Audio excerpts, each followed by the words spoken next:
James is having pizza, quinoa, carrots, and kiwi, and talking about Ezra Pound once more. And this is what I was using as the pizza sauce. I just added some basil and oregano and garlic to it, that's all. And James said this was the best pizza ever, or something like that. At least tied for it, and maybe best of all time. Best at Mullins. But, well, today's won't be as good, because it doesn't have the boursin and it doesn't have the cremini mushrooms. Well, the boursin's kind of a cheese, right? Yeah. The avocado actually helps too. Yeah. And mushrooms are awesome on pizza, but on pretty well anything. But it'll be great. All right, so have fun talking about Ezra Pound. Yeah, thanks a lot. So yes, I'm glad that Pauline mentioned that, because I was too busy yapping about this idiot to mention that I can't remember whether I'd started the pizza. I think I had by the time I started doing my reviewing yesterday. And I was thinking when I didn't eat all the pizza right away yesterday evening, actually. In bits and pieces all the way up until maybe around noontime today. And I was thinking eating it today. Man, I missed an opportunity to extol Pauline's pizza making skills in general, and specifically the skills she displayed in making that pizza, and I presume there's going to be a lot of skills involved in this pizza. One of the important things is the onions there. Onions go well on pizza. They don't usually go well with just themselves, as it were. Contradiction in terms going well. So, at least for me, I find them a little strong, especially if they're uncooked. But if they're cooked with something, so much the better. And apparently, cancer, which I have, doesn't like onions that much. Apparently doesn't like, along with other disease agents, doesn't like garlic, onions. I can recall an article inside of American from about a generation ago, maybe a little bit longer, where they're saying, wow, it looks as though garlic, I think they were saying onions too, are good against, well, they were talking about bacterial infections. And they were saying, well, that makes sense. Those things are vermifuges. What's vermin mean? Well, you think of vermin, we tend to think of it as rats, but strictly speaking, the Latin root V-I-R-M, it would be cognate with the English. I'll tell you, maybe you can figure it out. You don't worry so much about the vowel. But if you want to get the English equivalent or a Latin root, if there is an equivalent, or if a cognate really, which means something that comes from the same ancestor, if you got a V in the original Latin, you put a W in. Now in German, which is another Germanic language like English is, they actually pronounce that W like a V. And so it's, I believe, W-U umlauted, 2 dots over, R-M, Germ. And in English it's worm. It's strictly speaking what the vermifuge is something that scares, strictly speaking, worms away. But this scares pests away, really. When we talk about a vermifuge, I don't think we're talking about what we think of as vermin. I suspect vermin comes from the same way. Could be wrong. Languages are funny critters. Anyway, speaking of funny critters, This Difficult Individual is the title of this book. I started talking about it yesterday, and I got to a pivotal point, but I think there are a lot of little points to be made about this difficult individual, and that's a euphemism. It was used by an American politician talking to one of the not jail keepers. They use the term like incarceration for Pound being held in a mental institution. I think it was called St. Elizabeth's, maybe hospital or something like that. Not sure where that was. Anyway, after World War II, for 12, 13 years, Pound was finally released in 1958. I don't think he should have been released. Back then, the prescribed penalty for treason was death. Now, I don't believe in the death penalty, but I do believe in people being sentenced to the death penalty for treason and then having it automatically commuted, just so people understand how tolerant democracies are. That's the way it should be in democracies, how tolerant democracies are of nastiness like treason.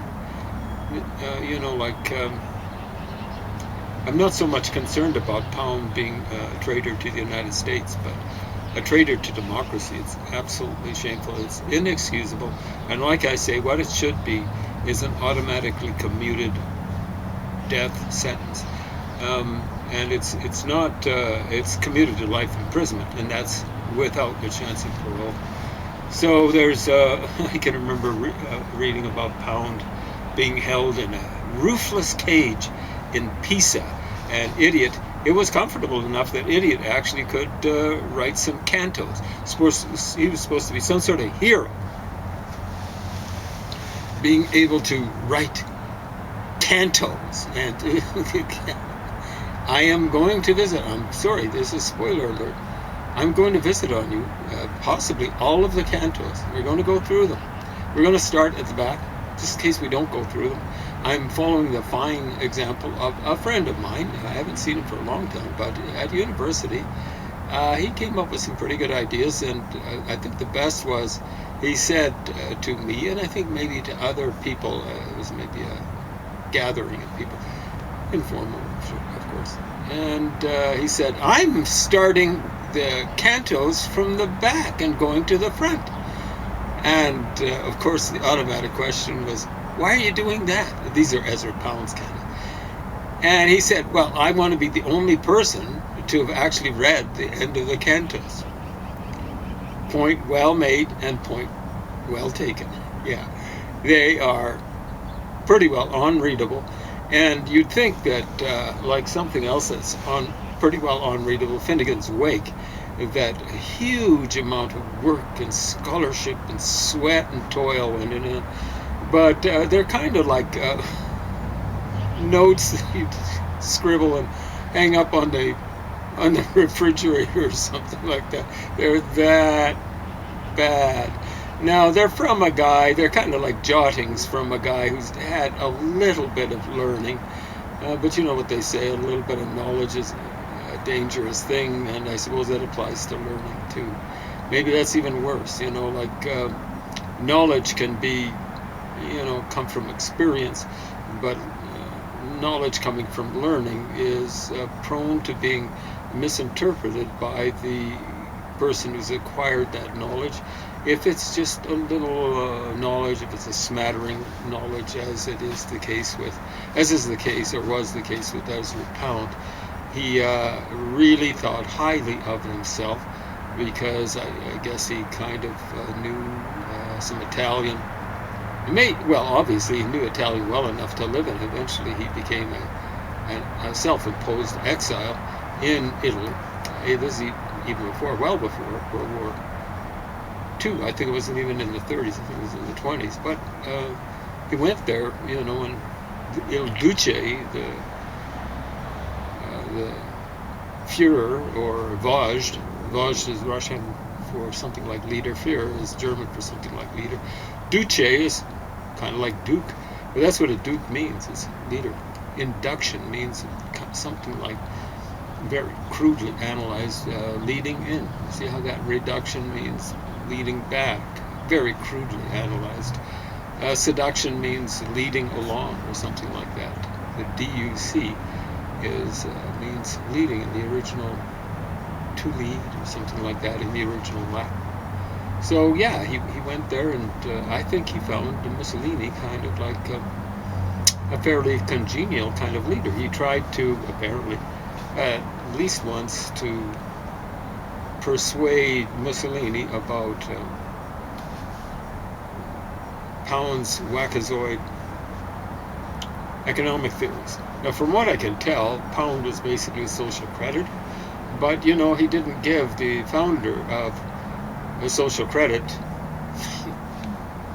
any credit for his nut bar ideas. And you know, like the guy who founded social credit, in here it's called Captain Douglas, but I think he generally is called Major Douglas. I don't know why the distinction. I think a major would outrank a captain pretty much in any military scheme of things. But yeah, it's a nut bar economic system. It's basically, you know, the government takes on itself. Understand, Douglas didn't believe in democracy. We had bozos, social creditors, in power here. They're really something like a fascist rule here in Alberta. I think we're the only entity, provincial or state, like that provincial or state in North America, north of the Rio Grande, that to have a fascist or fascist-like entity in power, and they were in power here for a long time, from I think 1935 to 1971. Into my lifetime, well into my lifetime, they had eugenics laws on the books and stuff like that. Now, they talked about funny money, and the idea was the government would be, from what I could tell, would print up money because the cause, according to Major Douglas, and then according to Ernest Manning Sr., I think maybe he was the only one. Preston Manning was his son, so he was Manning Jr., but he wasn't Ernest Manning Jr. Might as well have been. He was a snippety little snit, that guy. And his first in command, Preston Manning's, was Canada's Prime Minister for roughly 9 years. I don't think he really strayed that far from it. Social credit, well, yeah, and that's into the 21st century. Into the so when did we finally get rid of Harper? Maybe 2015 here, and so that's 80 years after Bible Bill Aberhart. Bible wasn't his first name; that was just a nickname. Maybe it was one visited on him by his supporters. If so, it would be kind of ironic. Anyway, he's the kind of guy hit below the Bible Belt as far as I'm concerned. You figure out what that means. And the idea they had, following Douglas into the pits of despair or despond or whatever, into the pit, was that capitalists, you know, they'd make some money off of people paying them. Here's the firm, right? And so there's flunkies working for a firm, and it seems weird because they look at the whole economy as being one firm, right? So people are working for a firm, they're drawing wage from a firm, and then they buy back from the firm. But you see, then the firm, no, they actually saw it as other firms. They seem to think that people will work for the same firm. Anyway, they'd buy some of that money that was coming to the firm from people that were working for the firm would go to other firms. But you see, other people be employed by those other firms, you know, like there are capital goods and there are consumer goods, right? So the things that are going sideways or coming sideways into a firm, they're called capital goods. They are things like plant and machinery. And there are other things like you could get supplies, you know, like you could be in the process of, well, strictly speaking, out here in an agricultural society, the way it used to be, farmers are actually business guys. You know, they'd be here, you know, like producing, giving raw materials to the firm. Anyway, the idea seemed to be that money would get lost in the firm or the firms, and it wouldn't all get back to the consumers, right? And so there'd be kind of a lot. There'd be less consumption, hence less demand than there would ideally be. So the solution for a social credit government, at least ideally, would be to print money, just give away money. You know, like I don't think there was this concept that it would be coming from taxes. They just print money and give people $250 a year or something like that. This is back when money actually was worth something. And yeah, that's just printing money. All that does is create inflation. Yeah, you print money, you create inflation. Now, inflation, you know, an inflationary spiral can kind of take an economy for a while out of a depression or something like that. You give people money to spend, the money's going to flow a little bit and stuff like that. But it's not a good recipe for a healthy economy. Ultimately, inflation will, if it's allowed to go to its reductio ad absurdum, it just leads to hyperinflation. It's like a cat trying to chase its tail, or a dog trying to chase its tail. It never catches up. It just gets going faster and faster and stuff like that. In some places, like Germany, about I think a little after World War II, maybe 1922, it just went wild. People were having big, so the stories go, wheelbarrows of money to buy loaves of bread and stuff like that, because you get paid in the morning and your money would be worthless. Like at the end of the day, I think that might be an exaggeration, but it was. It definitely didn't encourage saving and stuff like that. How's it going? Hope you want to come out and... they both wanted to come out and see how it's going with your pizza. There we go. I think they just want to hear about Ezra Pound. Yeah, but it's getting dark. Can I turn this off? Sure, exactly right. Yeah.